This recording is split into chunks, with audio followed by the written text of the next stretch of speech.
Hello, doctors. Today we'll be discussing acute joint pain. Let's start with our usual abbreviation O for onset, suddenly or gradually, setting, what were the patient doing when the pain started. For course, we can ask if the pain getting worse or the same or improve. For frequency, we can ask how often do you feel the pain. D for duration, how long does the pain last each time. Position, we can ask the patient to show us the site of pain. For quality is very important, can help us reaching differential diagnosis. We can ask, can you describe the pain? Is it sharp, dull, throbbing, or burning? Radiation is very important. We can ask the patient if the pain shooting anywhere. Let's continue our abbreviation. So another S will be for severity. So we can ask the patient from scale 0 to 10, and 10 will be severest one. How would you rate this pain?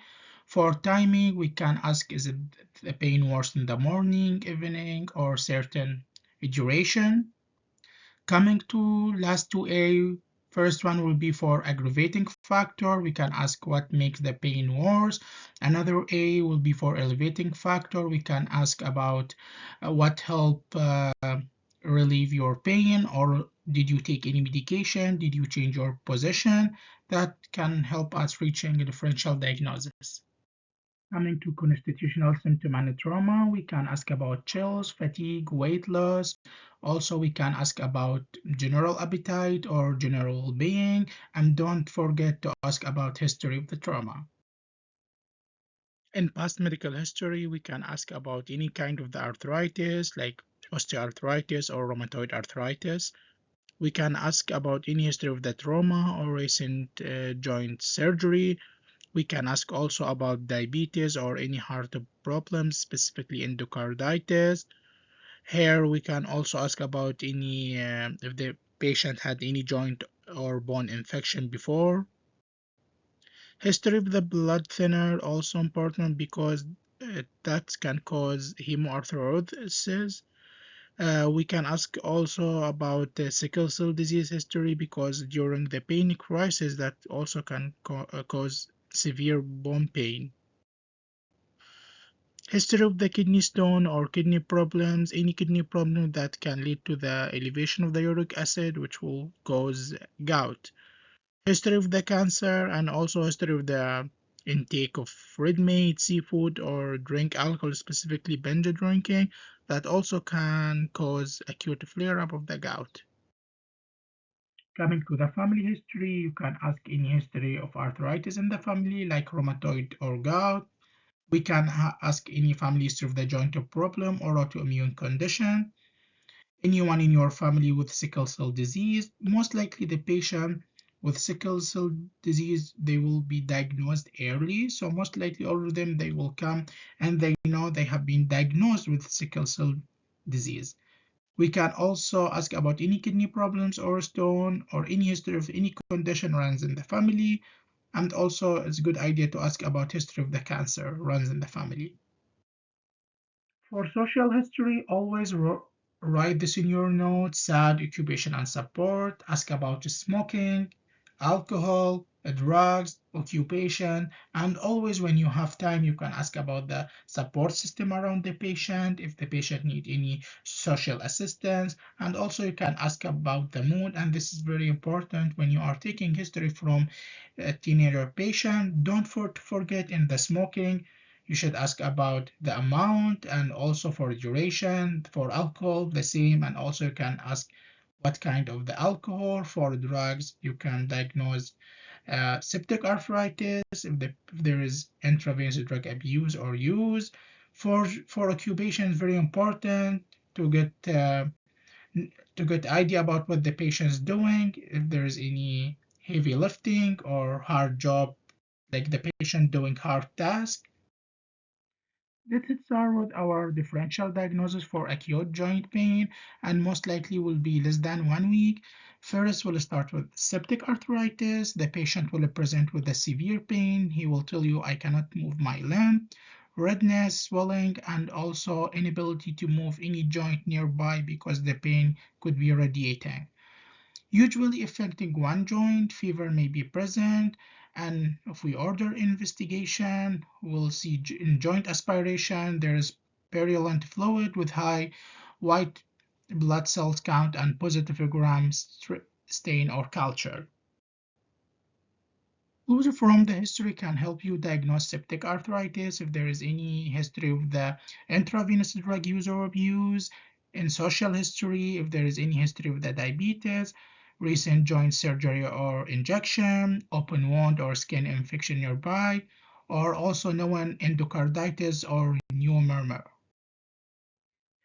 Let's start with our traumatic arthritis. The patient will present with history of the fall, injury, or sports activity. Joint pain, swelling, but no systemic symptoms, so most likely constitutional symptom will be negative. Maybe you will see bruising or hair pop at the time of the injury, if the patient mentioned that in the history. Investigation, most likely if the patient able to bear weight, so most likely will proceed with conservative management. Regarding the Ottawa knee or ankle criteria, you can visit Toronto Notes and see this criteria. But if you want to order any investigation, X-ray may show fracture or dislocation, MRI if you suspect any ligament injury. Coming to crystal arthropathy like gout or zonogout, the patient will present with sudden intense pain in the joint, most likely big toe or knee. During physical exam, the affected joint will be red, hot, swollen, like infection. Regarding the investigation, joint aspiration or tap. Regarding gout, you will see needle-shaped uritic crystal, and in zonogout, you'll see rhomboid crystal. This is very important so you can differentiate between gout and zonogout. There is some clue from history can help you diagnose gout, specifically if there is history of chronic gout or this is the first time the patient present with this condition.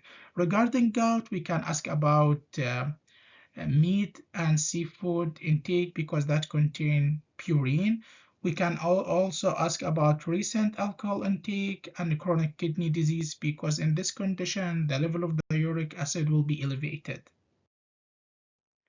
Coming to the reactive arthritis, most likely the patient will present after 1 to 4 weeks after sexually transmitted infection like chlamydia or GIT infection like salmonella or shigella.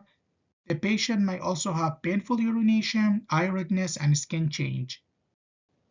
If you suspect reactive arthritis due to sexually transmitted infection, you should get detailed sexual history like number of the partner, if the patient practicing safe sex.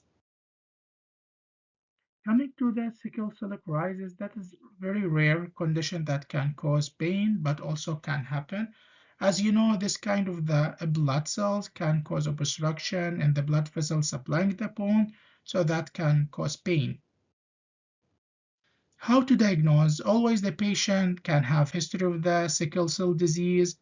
The patient will present with a sudden bone or joint pain, often in multiple sites.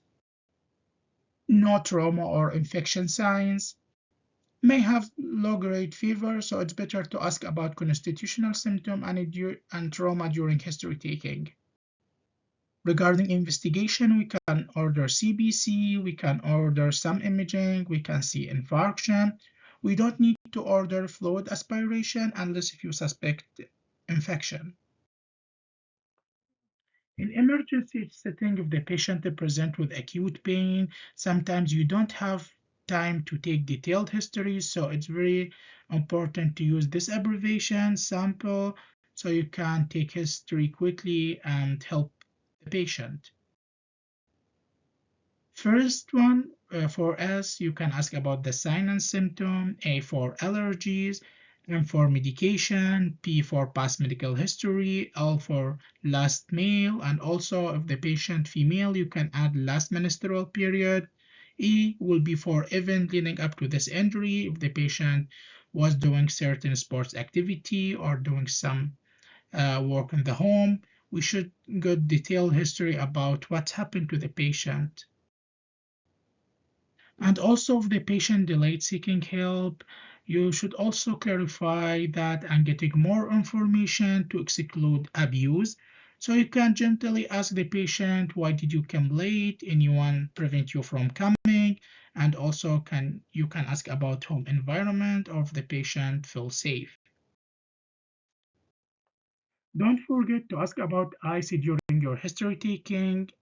I for idea, C for concern, E for expectation.